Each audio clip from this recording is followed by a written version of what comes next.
Hello and welcome to today's vlog.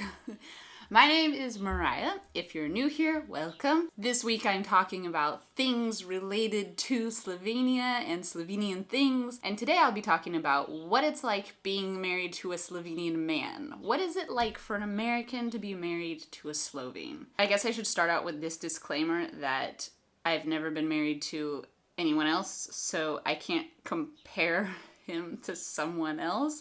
I've had other relationships, so I can do that. They've all been American, I think. Okay, so the first foremost thing that's most obvious that people asked me about a lot when I said I was getting married was, isn't that going to be difficult because he's not from your culture? Are you sure you want to marry somebody from another country? Which was strange to me because I felt like it was secondary to the most important thing, which was, do you like this person? Is he a good person? Does he treat you well?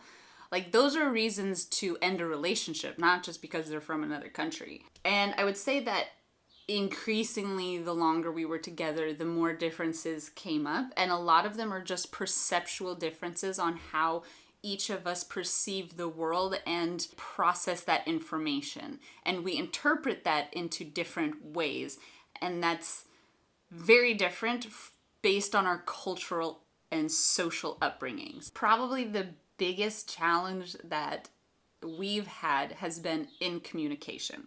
And this is where I would say that if you marry a Slovenian man, you are going to get a much more communicative man than if you were to marry an American. I always thought I was going to be the perfect girlfriend because communicating was so difficult for me that I would be totally happy to not talk about my feelings, and then he could go and leave me alone for hours and I would be just happy, totally happy, being left alone. He could go out with his guy friends or whatever. And what I got was a man who loves to communicate about every little teeny tiny detail. And that was a big challenge for me. Really though, in a long-term relationship, that is very much to your advantage. That's a very common character trait that many people here are much more communicative than they would be in America. And conversations here go deeper. They're maybe more thoughtful than they would be in a relationship in America. Obviously, I'm making huge generalizations here. That was the first thing that really struck me about Luca, was that in our conversations, he had these really deep and meaningful thoughts, and this conversation that kept going between us was not just surface level. It was very ideas centric and philosophy and a lot of meaningful things in our conversations that I never experienced before in any of my other relationships. However, with all that communication, there is bound to be communication errors. I would say Luca and I almost never fight. We have arguments and debates and disagreements, but we never really fight. The one thing that always gets in the way of our relationship is these communication errors, because he will say something that he intends as one thing and I understand as a completely different thing. And that's just because we come from different cultures. For example, he looks at something and he says, "That's red." And when I'm looking at it, I say, "That's orange." And then he says, "I'm gonna go get a red t-shirt." And I go, "Okay, I'll go get a red t-shirt also." And then when we buy our shirts and bring them together, one is red and one is orange.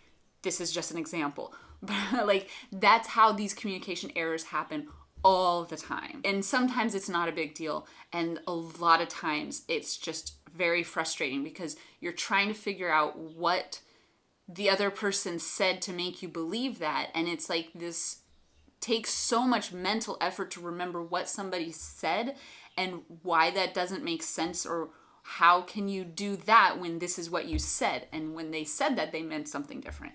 This happens a lot. This is really common in our relationship. And you have to think that not only are we culturally different, but we come from two different languages. And people really underestimate this, I think, because Luca, when we met, spoke such perfect English. He spoke really nice Oxford English, and now he speaks more American English, which isn't as nice. So you kind of live under this illusion that because the other person speaks and understands English so well, that they understand everything and they understand the nuances in your language and the figurative things and the unspoken things, and you just assume that they know that when they don't. And there's huge differences between the languages that you don't even think about. This is why, like, now I realize why you can't directly translate things, because one thing that's described in Slovene doesn't exist in English, and we put English words around it, but it never fully defines it truly the way that it does in its original language. And this brings a lot of complications into the relationship as well. Another thing that is a challenge about being married to a Slovenian man is the language is so difficult. In the first year we were married, this probably accounted for 100% of our arguments or disagreements or frustrations on my behalf, certainly, was that I would ask for help, and the help I got was almost more frustrating than not having any help at all. And I would say, wait, can you repeat that again? And then he would say it in a sentence.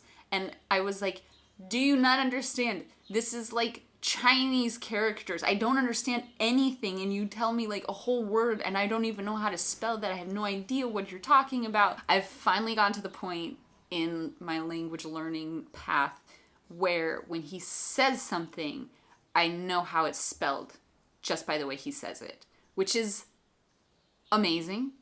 It's incredible, but that was a big challenge in the beginning of our relationship. And really until even this point, like this is finally the point where if he asks me, can you type this text while I'm driving?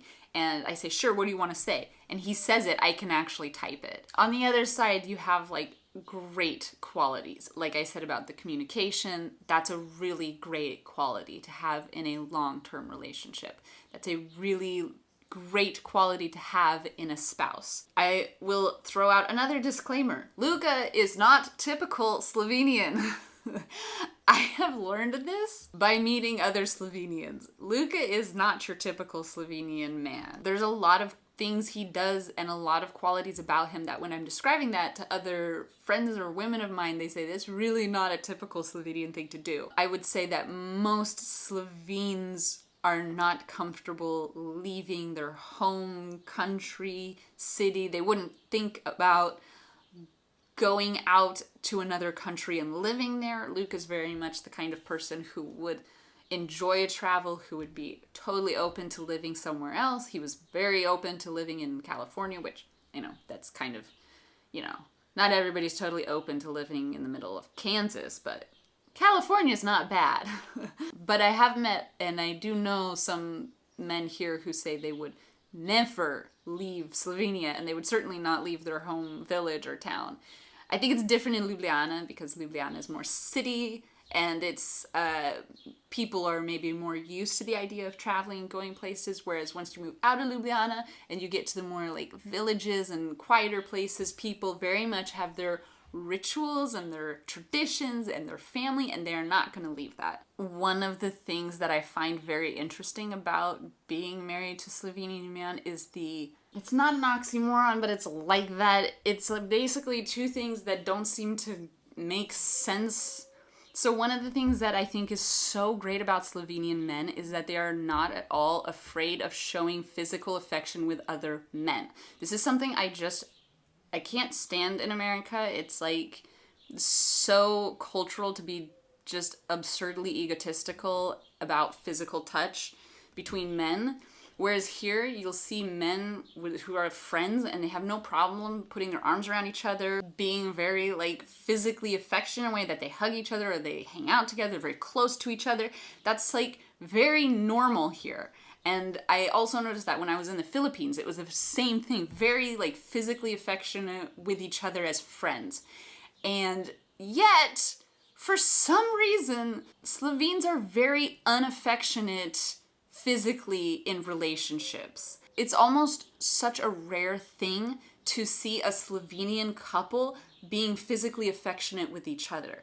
Like, I hardly ever see them hold hands or hug each other or kiss each other. Maybe I'm just not in the right groups for that, but a lot of times, like, I see couples that I've never seen them be physically affectionate with each other. I've never seen them show affection to the other person in a very loving, what I would consider a very loving way.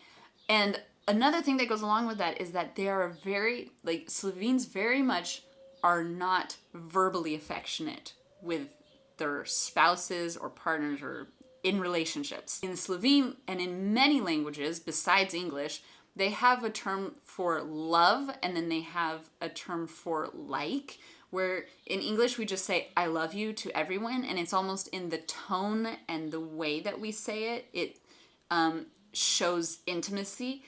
Whereas in Slovene and a lot of other languages, they have like the I love you casually, and then they have like I love you, like I'm in love with you intimately, and that's a very personal thing to say. Here, people say the like almost never say the I love you in a very personal, intimate way. They almost never say that to each other, and if they did ever say that, it would be like very private. They would never say it in front of other people.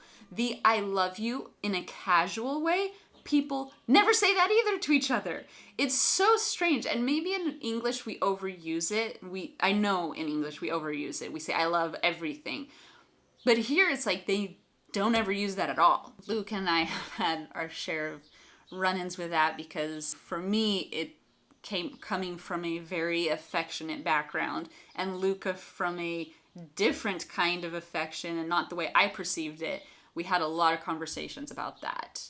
That was interesting to get through. We still get through it. We're still working on it. Like, it's still something because it's like what he interprets as affection does not seem affectionate for me and vice versa. So we have to work on that as an international couple.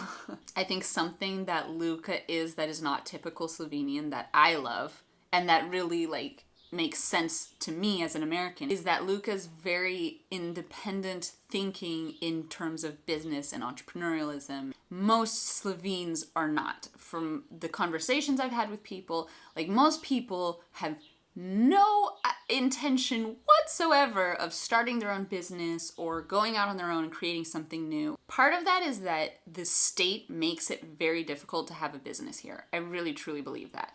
And in America, it's very easy to start your own business. You have zero cost to starting your own business pretty much.